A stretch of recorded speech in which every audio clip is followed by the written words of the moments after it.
तो पिछले वीडियोस में हमने देखा कि कैसे इक्विलिब्रियम कांस्टेंट जो वो डिपेंड करता है नेचर ऑफ रिएक्टेंट पे और स्टोइकोमेट्रिक कोफिशिएंट पे, और कैसे वो डिपेंड करता है टेम्परेचर पे, हैं कैसे वो डिपेंड करता है मोड ऑफ रिप्रेजेंटेशन पे।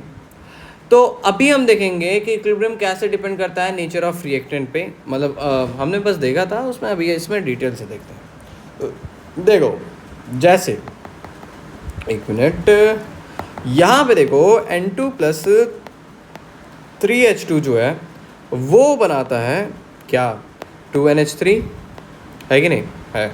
एक मिनट ज़रा रुको ज़रा, अब ज़रा सही चलेगा। काफ़ी लंबा हो गया ना ये पूरा, देख रहे हो बहुत ज़्यादा लंबा हो गया, सीधे थोड़ा लैग कर रहा है। अभी और नीचे सोचो।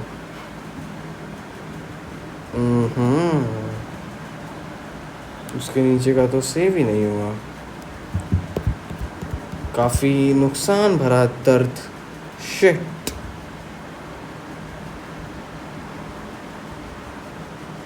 Shit shit shit shit.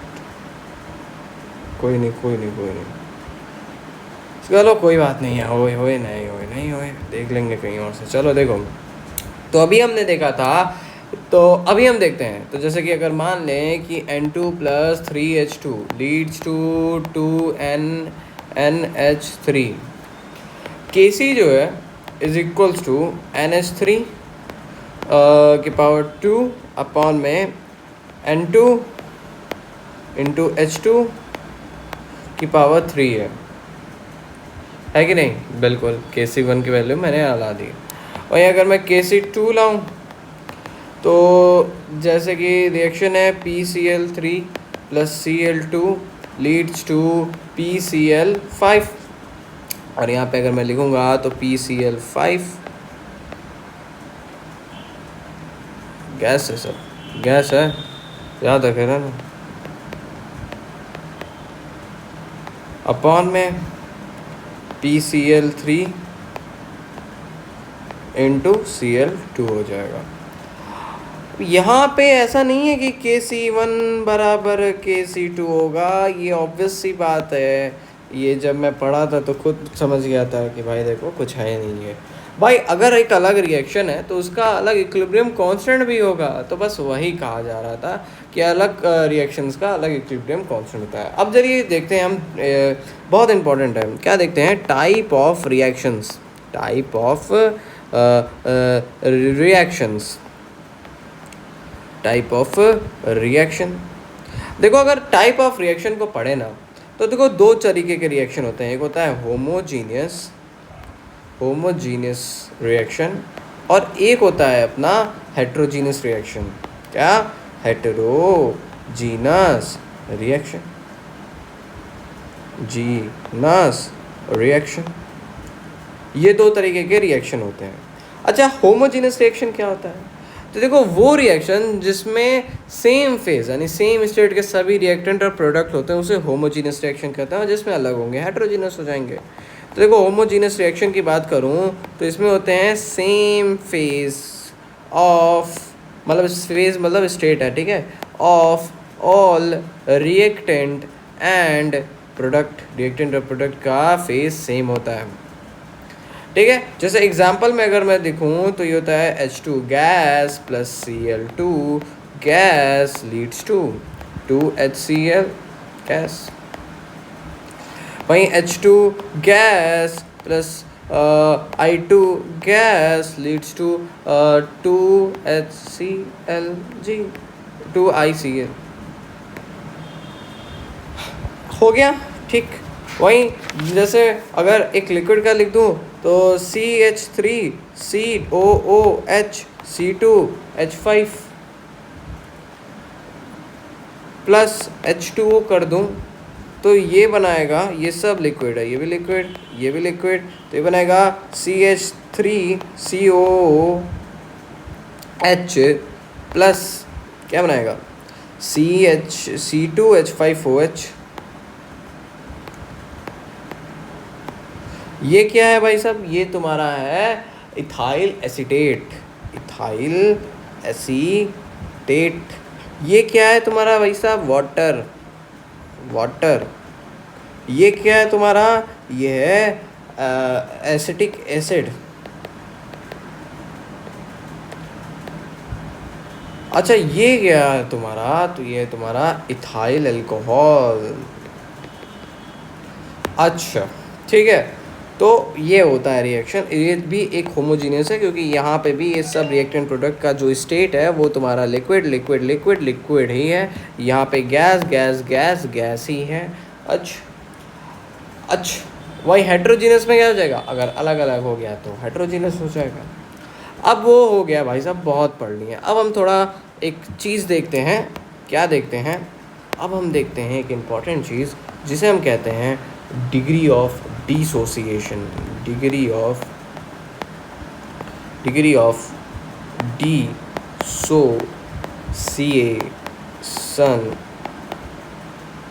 Degree of dissociation बहुत ज़्यादा इम्पोर्टेंट। देखो होता क्या है, तो इसको अल्फ़ा से डिनोट करते हैं। ये होता क्या है कि alpha is equals to degree of dissociation is equals to, तुम्हें कुछ नहीं करना है याद, तुम्हें बस ये याद रखो कि alpha is equals to decompose कितना होता है अपॉन इनिशियल कितना था, डिकम्पोज्ड पास्ट में, decomposed reactant in equilibrium upon initial mole of या अमाउंट ऑफ अच्छा रहेगा, amount of reactant in equilibrium. ये होता है तुम्हारा अल्फ़ा। तो decomposed amount of reactant upon में इनिशियल अमाउंट ऑफ रिएक्टेंट होता है तुम्हारा डिग्री ऑफ डिसोसिएशन, जो कि अल्फ़ा होता है। Okay, initial amount of reactant जैसे अगर मैं कह दूँ 1 है, ये तुम्हारा इनिशियल अमाउंट, ये तुम्हारा डिकम्पोज अमाउंट, ये तुम्हारी अल्फ़ा की वैल्यू, और डिकम्पोज अमाउंट x है तो इसका ये भी हो जाएगा x हो जाएगा। ठीक है, ठीक, समझ रहे हो ना। ठीक, वहीं अगर मैं कह दूँ यहाँ पे 2 है, यहाँ x है तो ये x/2 हो जाएगा। ये मैं कह दूँ यहाँ पे 5 है, यहाँ पे 40 है, तो ये हो जाएगा तुम्हारा क्या होना चाहिए बताओ, 40/5 क्या इतना होना चाहिए, 8।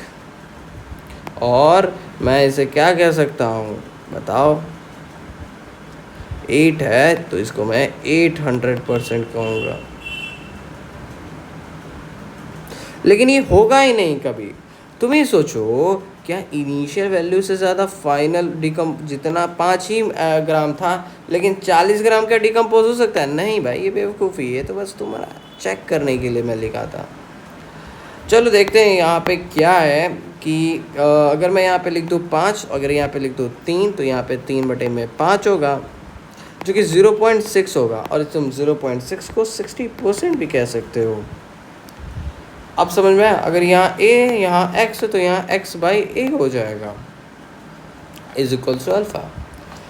चलो अब हम बात करते हैं किसके बारे में। अब इस पर क्वेश्चंस है, काफ़ी शानदार है। तो चलिए देखते हैं। तो क्वेश्चन ये है, कुछ ऐसा है कि इनिशियली क्वेश्चन है कि a जो है वो चेंज हो रहा है किसमें, 2b में इनिशियली जो है, यानी t बराबर 0 पे इनिशियली यहाँ 5 मोल ये था, 0 मोल ये था।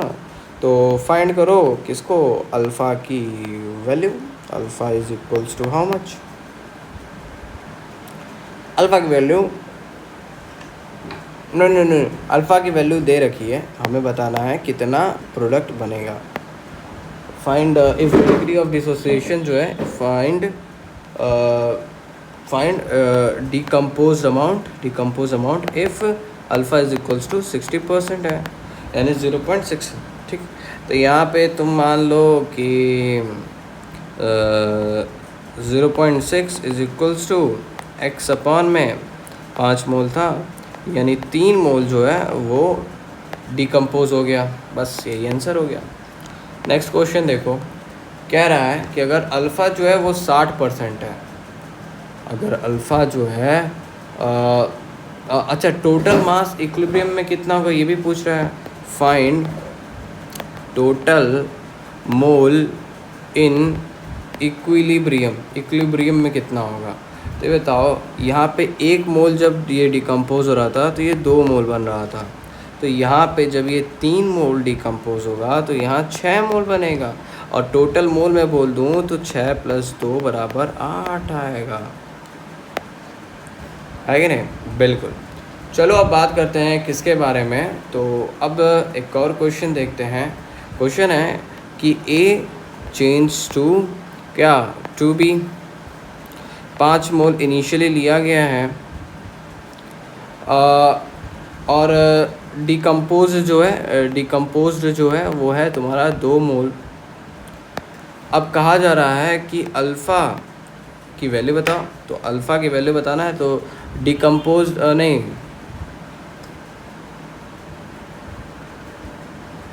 दो मोल बचा था, 2 मोल बच गया है, डिकम्पोज नहीं है ब्रो, डिकम्पोज नहीं है ये ना, ये है बचा हुआ।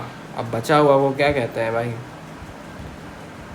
एट इक्विलिब्रियम टाइम 2 मोल बचा था, और फिर एक्सेस में 2 मोल एट t = 0 पे। तो यहाँ पे हो जाएगा तुम्हारा, यानी कि 3 मोल कम कंज्यूम हुआ है, 5 में से 3 यानी 3/5 हो जाएगा। बिल्कुल। बचेगा कितना, तो ये तुम्हारा 2 बचा था, और ये जब 3/5 जाएगा, 1 मोल से 2 बन रहा है, तो जब यहाँ 3 मोल जाएगा तो 6 बनेगा, तो 6 + 2 8 हो जाएगा। अब एक शानदार क्वेश्चन है, क्या है, उससे पहले एक और क्वेश्चन है। और एक रिएक्शन है जिसमें 2A जो है वो बदल रहा है 3B + C से, और हमें बताना है कि अब इनिशियली 3 मोल A लिया गया है, 3 मोल ऑफ A लिया गया है, ठीक है। R taken is X, then find the total mole at equilibrium. Initially 3 mole of A is taken, A are taken is X,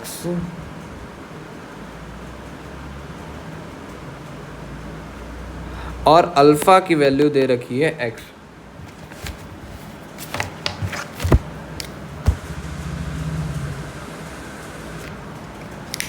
alpha की वैल्यू दे रखी है x, हमें बोल रहा है कि then find total mole at equilibrium. Equilibrium में हमें टोटल मोल बताना है, ठीक है। कोई बड़ा सवाल नहीं है, इसको हम देख लेते हैं अपने हिसाब से। देखो, जब इसका x है तो ये बताओ डिकम्पोज जो होगा उसको मैं क्या डी मान लूँ, डी ग्राम मान लो, डी मोल है, डिकम्पोज हो गया। तो ये हो जाएगा तुम्हारा, इनिशियली 3 मोल लिया गया था, 3 = x, तो डिकम्पोज जो हुआ है वो 3x हुआ है। अब मेरे कहने का मतलब ये है कि जब ये 1 मोल ज़्यादा था तो ये 3/2 मोल बनेगा, एंड ये 1/2 मोल बनेगा। अब ये जा रहा है 3x मोल, तो इंटू का 3x करूँगा, इंटू का 3x करूँगा, है कि नहीं। बिल्कुल। तो ये मेरे पास आ जाएंगे 9x/2 + 3x/2। अच्छा, अब जो है मैं क्या करूँगा, अब कुछ नहीं, अब यहाँ पे शांति से देखो, तो मैंने केवल भेजा है कितना, डिकम्पोज हुआ है जितना, 3x डिकम्पोज हुआ है, तो ये जो होगा, ये क्या बताओ, इनिशियली 3 मोल था, तो क्या ये 3 - का 3x होगा क्या, बिल्कुल यही तो होगा। अब मैं इसको यानी फर्स्ट, सेकेंड एंड थर्ड को ऐड कर दूँगा, जो भी बचेगा वो हो जाएगा इसका मोल, कितना बचा, टोटल मोल एट इक्विलिब्रियम। तो चलो करते हैं। तो ये जगह 3 - 3x + 9x/2 + 3x/2, तो ये हो जाएगा तुम्हारा 6 - 6x + 9x + 3x/2। अब यहाँ पे मैं क्या कर दूँगा कि 6 ये बताओ -6 + 3 9 होगा, तो +3 आएगा, और ये +3 + 6x/2, अब ये आ जाएगा मेरे पास 3 माइनस 3x इसका आंसर। बहुत आसान क्वेश्चन था, इतना मोल बचा हुआ है। अब नेक्स्ट क्वेश्चन है, कह रहा है कि इनिशियली 2a प्लस 3b ये जो है ऐसे ऐसे रिएक्ट कर रहा है और बना रहा है 4c प्लस 5d।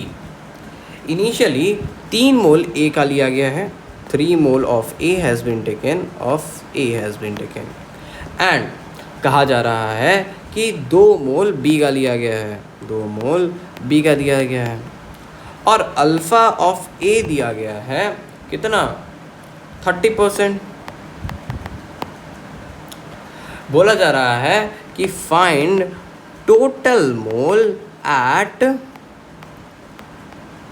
इक्विलिब्रियम। बहुत ज़्यादा कठिन नहीं है, देखो कैसे करना है। सबसे पहले यहाँ पे 3 मोल लिया गया है और बस 3 मोल लिया गया, इतना जानना है हमें। तो यहाँ पे मान लो डिकम्पोज्ड अमाउंट जो है वो है x अपॉन में 3 इज इक्वल्स टू 0.3 हो जाएगा, यानी x अमाउंट जो है वो 0.9 मोल है। 0.9 मोल जो है वो डिकम्पोज हो रहा है। अच्छा, जब ये 1 मोल डिकम्पोज होता था तो ये बनता, इसका ज़रूरत पड़ता था 3/2, इसका ज़रूरत पड़ता था 2 और इसका पड़ता था 5/2। अब ये डिकम्पोज हो रहा है केवल 0.9 मोल, यानी मैं लिख सकता हूँ इनटू का 9/10 तो 9/10 इंटू 9/10। बिल्कुल। बाकी यहाँ क्या लिखूँगा, यहाँ लिखूँगा मैं 3 माइनस 9/10।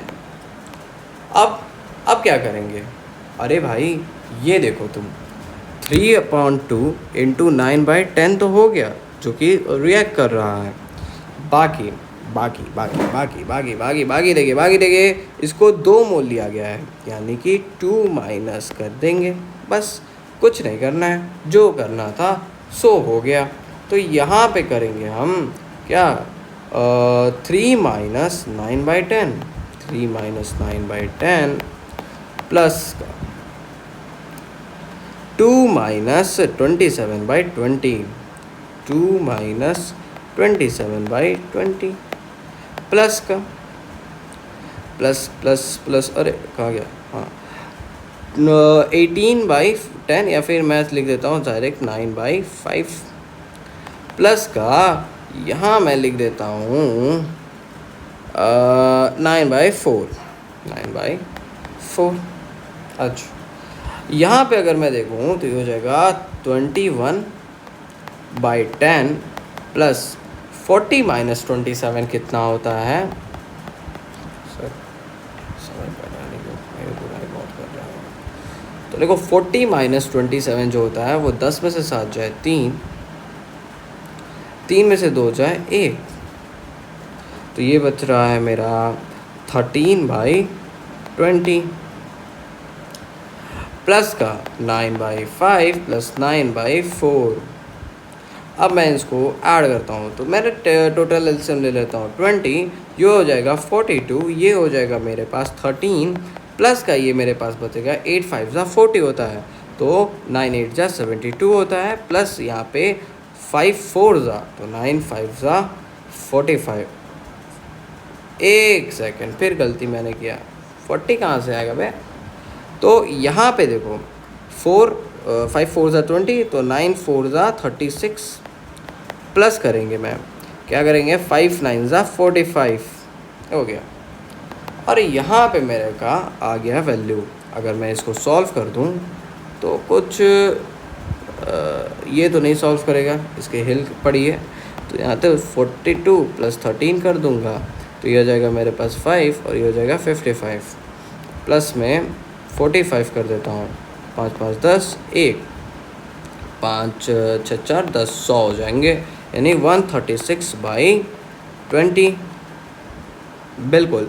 अब मैं अगर इसको निकालूं तो यहाँ पे मेरे पास बचेगा 6.8।